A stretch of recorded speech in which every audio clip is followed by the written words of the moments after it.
Cinder volcanoes are steep. They grow out of the ground up to 1,000 feet. Every time they erupt, they grow bigger. They are the simplest and most common volcanoes in the world. Here are some examples of volcanoes erupting.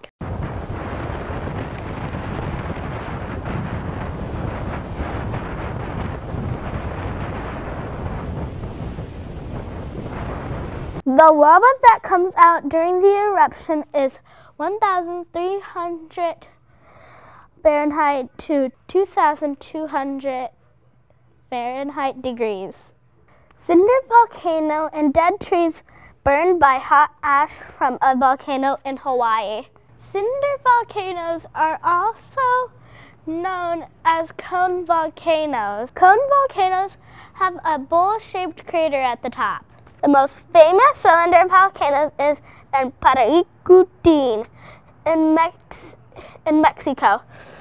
It first erupted in field 1943. It was active for 9 years. It destroyed the town of San Juan. The most active cylinder volcano is Cerro Negro in Nicaragua. The most volcanoes in the USA are on the West Coast and Hawaii. As a matter of fact, Hawaii Islands were created by volcanoes.